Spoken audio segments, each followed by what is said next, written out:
11월 27일 오늘의 말씀은 사사기 12장 1절에서 15절입니다. 에브라임 사람들이 모여 북쪽으로 가서 입다에게 이르되 내가 암몬 자손과 싸우러 건너갈 때에 어찌하여 우리를 불러 너와 함께 가게 하지 아니하였느냐. 우리가 반드시 너와 내 집을 불사르리라 하니 입다가 그들에게 이르되 나와 내 백성이 암몬 자손과 크게 싸울 때에 내가 너희를 부르되 너희가 나를 그들의 손에서 구원하지 아니한고로 나는 너희가 도와주지 아니하는 것을 보고 내 목숨을 돌보지 아니하고 건너가서 암몬 자손을 쳤더니 여호와께서 그들을 내 손에 넘겨주셨거늘 너희가 어찌하여 오늘 내게 올라와서 나와 더불어 싸우고자 하느냐 하니라. 입다가 길르앗 사람을 다 모으고 에브라임과 싸웠으며 길르앗 사람들이 에브라임을 쳐서 무찔렀으니 이는 에브라임의 말이 너희 길르앗 사람은 본래 에브라임에서 도망한 자로서 에브라임과 므낫세 중에 있다 하였음이라. 길르앗 사람이 에브라임 사람보다 앞서 요단강 나루턱을 장악하고 에브라임 사람의 도망하는 자가 말하기를 청하건대 나를 건너가게 하라 하면 길르앗 사람이 그에게 묻기를 내가 에브라임 사람이냐 하여 그가 만일 아니라 하면 그에게 이르기를 쉿볼렛이라 발음하라 하여 에브라임 사람이 그렇게 바로 말하지 못하고 쉿볼렛이라 발음하면 길르앗 사람이 곧 그를 잡아서 요단강 나루턱에서 죽였더라. 그때 에브라임 사람의 죽은 자가 42,000명이었더라. 입다가 이스라엘의 사사가 된 지 6년이라. 길르앗 사람 입다가 죽음에 길르앗에 있는 그의 성읍에 장사되었더라. 그 뒤를 이어 베들레헴의 입산이 이스라엘의 사사가 되었더라. 그가 아들 30명과 딸 30명을 두었더니 그가 딸들을 밖으로 시집 보냈고 아들들을 위하여는 밖에서 여자 30명을 데려왔더라. 그가 이스라엘의 사사가 된 지 7년이라. 입산이 죽음에 베들레헴에 장사되었더라. 그 뒤를 이어 스불론 사람 엘론이 이스라엘의 사사가 되어 10년 동안 이스라엘을 다스렸더라. 스불론 사람 엘론이 죽음에 스불론 땅 아얄론에 장사되었더라. 그 뒤를 이어 비라돈 사람 힐렐의 아들 압돈이 이스라엘의 사사가 되었더라. 그에게 아들 40명과 손자 30명이 있어 어린 나귀 70마리를 탔더라. 압돈이 이스라엘의 사사가 된 지 8년이라. 비라돈 사람 힐렐의 아들 압돈이 죽음에 에브라임 땅 아말렉 사람의 산지 비라돈에 장사되었더라.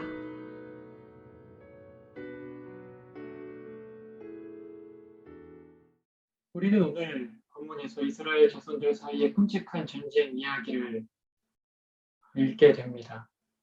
이들이 하나님의 백성이 맞을까라는 생각이 들 만큼 끔찍한 이야기입니다. 그런데 도대체 이와 같이 끔찍한 전쟁이 왜 일어난 것일까요?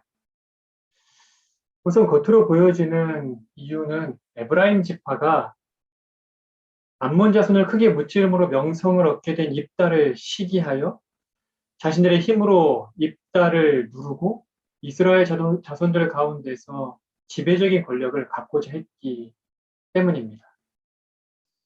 그러나 그보다 더 근본적인 이유를 이 전쟁 이후에 기록하고 있는 사사들의 이야기를 통해 알 수가 있는데 바로 구약 교회로서의 사명을 망각하였기 때문입니다.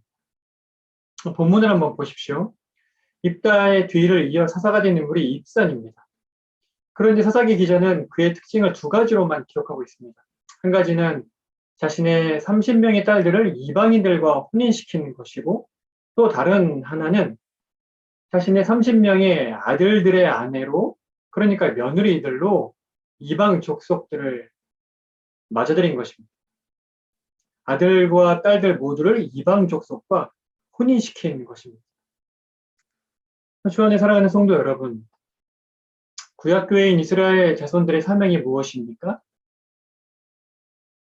하나님의 율법에 순종하는 삶을 통해 그 율법에 담긴 하나님의 성품과 능력을 드러내고 그 삶을 통해 하나님이 어떤 분인지를 열방 가운데 드러내는 것이었습니다. 이러한 사명을 완수하기 위해 하나님께서 가나안에 정착할 이스라엘 자손들을 향해 엄히 명하신 것이 있는데, 바로 이스라엘 자손들의 자녀들을 이방족 속의 자녀들과 혼인하지 못하도록 하신 것이었습니다. 하나님을 향한 이 순결한 신앙을 지키려면 이 일이 반드시 필요했던 것입니다. 그런데 지금 이스라엘의 지도자라고 할 수 있는 사사가 어떤 일을 하고 있습니까? 자신들의 자녀들 60명을 이방 족속과 혼인시킨 것입니다. 사사가 이런 삶을 살았다면 다른 이스라엘 자손들은 어떤 삶을 살았을지 불보듯 뻔한 일이 아니겠습니까? 그 다음 엘론이라는 사사에 대해서는 무엇이 기록되어 있습니까? 그저 사사로 다스렸다는 것 말고는 기록할 만한 일이 없습니다. 자기의 몸 하나 건사하게 급급했다는 것 아니겠습니까? 그 다음 사사인 압도는 어떻습니까? 아들 40, 손자 30이 있는데 어린 나귀 70마리를 탔다고 하니 이 아들들과 손자들이 어린 나귀 70마리를 탔다고 보는 것이 타당할 것입니다. 자기 집안 재산을 불리고 자기 자손들 잘 살게 하는 것 말고는 기록할 것이 없던 것으로 보입니다. 다시 이제 에브라임과 입다의 전쟁을 생각해 봅시다. 왜 전쟁을 해야 했습니까? 하나님께서 자신들에게 주신 사명을 망각했기 때문입니다. 함께 힘을 합쳐서 하나님 나라다운 나라로 세워도 시한찮을 판에 에브라임은 이전의 기드온 때처럼 자신들의 권력욕을 버리지 못하고 결국은 전쟁을 벌여서라도 입다가 얻은 이 명성과 지배권을 얻기를 바랬던 것입니다.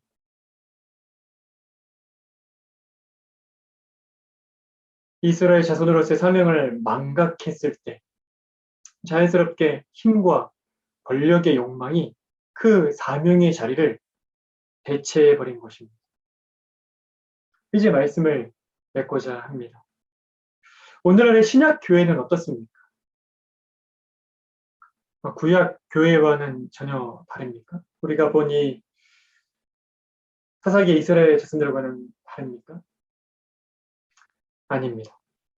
구약 교회와 별반 다르지 않습니다. 하나님께서 신약 교회를 세우신 사명을 망각할 때 신약 교회 안에도 지배 욕이 사명을 대체할 것이고 내 자녀를 불신자와 혼인시킨 일이 아무 상관없는 일이 되어버릴 것이고 나 하나 혹은 나의 집안 하나 번듯하게 세우는 것이 신앙의 목적이 되어버리고 말 것입니다.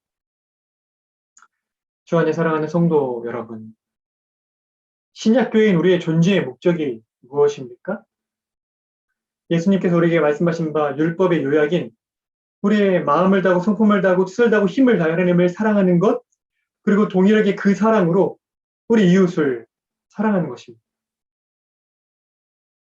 이렇게 하나님을 사랑하고 이웃을 사랑함으로 우리를 지으시고 우리를 돌보시고 우리를 구원해 주신 우리의 아버지 하나님이 어떤 분이신지, 그분이 얼마나 크고 놀랍고 아름다운 분이신지를 열방 가운데 드러내는 것, 그것이 신약 교회에 주어진 사명입니다. 특별히 이 일이 우리 부모 세대 때만이 아니라 우리 자손 세대에게도 계속 이어져야 하기에 신앙을 전수하는 것이 우리의 중요한 사명이지 않습니까? 신약 교회, 무엇보다도 우리 이 세대로 교회에 하나님께서 맡겨주신 이 사명, 이 사명을 위해 기도하고 헌신함으로 사명을 망각하여 어리석음에 빠진 이스라엘 자손들과는 다른 삶을 사는 것. 그것이 지금 우리가 살아야 될 삶일 것입니다. 오늘은 이것을 위해서 함께 기도하기를 원합니다. 어찌든지 우리에게 맡기신 신약교회의 사명,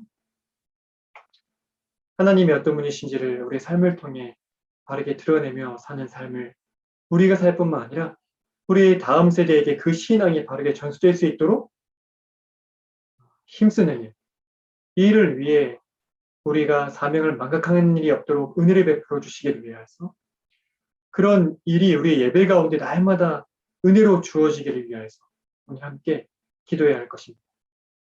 함께 기도하시겠습니다. 자비와 긍휼이 풍성하신 하나님 아버지, 가나안 땅에 정착한 이스라엘 자손들이 하나님의 그들을 가나안에 정착하게 하신 그 사명을 망각하였을 때 집의 욕이 사명감을 대체하였고 어찌든지 신앙을 바르게 전수해야 할 이스라엘 자손들이 자신들의 자녀들을 이방인들과 혼인하는 것을 아무렇지 않게 생각하고 나 하나 건사하고 내 집안, 내 자손들 잘 살게 하는 것이 자신의 존재의 이유가 되어버렸음을 오늘 말씀을 통해 보았습니다. 하나님 우리의 모습도 이와 별반 다르지 아니함을 깨닫습니다. 신약 교회의 존재 이유가 구약 교회와 별반 다르지 아니할 터인데 어찌하든지 하나님께서 우리에게 주신 바 이 말씀에 순종함으로 우리의 온 마음을 하나님을 사랑하고 또 온 마음을 다해 하나님을 사랑하는 그 동일한 마음으로 이웃을 사랑함으로 우리를 지으시고 우리를 보존하시고 우리를 구속하신 하나님이 얼마나 크고 높으시고 아름다우신지를 이 땅 가운데 힘있게 드러내는 공동체가 되어야 할 터인데 하나님 이 사명을 망각할 때 이 신약 교회 안에서도 지배 욕이 우리의 사명을 대체하고 그래서 나에게 주어진 권력을 어떻게든 더 잡으려고 마치 목사가 교회의 주인인 것처럼 또 장로가 권사가 또 이 집사라는 직분이 마치 나에게 주어진 어떤 권력인 것처럼 어리석음에 빠지게 됨을 오늘날도 보게 됩니다. 그뿐만이 아니라 이 사명을 망각할 때에 우리의 자녀들에게 이 신앙을 전수하는 것이 우리의 중요한 일임에도 불구하고 불신자들과 우리의 자녀들을 혼인시키는 이 일이 중요하지 않은 것처럼 사소한 일인 것처럼 다가오게 됨을 또 이 신앙을 나의 가족, 내 집안이 잘 사는 것을 지지하기 위한 보태기 위한 잡신을 섬기는 것의 하나로 전락하는 것을 보게 됩니다. 하나님, 우리의 사명을 망각하지 않도록 우리에게 날마다 은혜를 베풀어 주시기를 원합니다. 무엇보다 예배를 통해 말씀을 하나님을 매주일 만나 뵙는 그 영광 속에서만 우리의 사명을 망각하지 아니하고 바르게 이 사명의 길을 걸어갈 수 있음을 고백하오니 하나님이 토요일 주일을 준비하며 우리의 마음을 지키는 삶을 살고 주일을 준비하며 오늘 하루를 보낼 수 있도록 은혜를 베풀어 주셔서 내일 대면 예배 가운데 우리를 찾아오시고 말씀으로 우리를 만나시고 우리에게 당신을 드러내실 그 하나님을 만나는 영광을 사모함으로 기대하고 내일 그 영광을 맛보는 하루 보낼 수 있도록 은혜를 베풀어 주십시오. 무엇보다 우리 다음 세대에게 신앙을 바르게 점수하는 일에 힘을 다할 수 있도록 우리의 마음에 날마다 말씀의 은혜를 베풀어 주시기를 바라며 예수 그리스도의 이름으로 기도드립니다. 아멘. 하늘에 계신 우리 아버지여, 이름이 거룩히 여김을 받으시오며 나라가 임하시오며 뜻이 하늘에서 이루어진 것 같이 땅에서도 이루어지이다. 오늘 우리에게 일용할 양식을 주시옵고 우리가 우리에게 죄 지은 자를 사하여 준 것 같이 우리의 죄를 사하여 주시옵고 우리를 시험에 들게 하지 마시옵고 다만 악에서 구하시옵소서. 대개 나라와 권세와 영광이 아버지께 영원히 있사옵나이다. 아멘.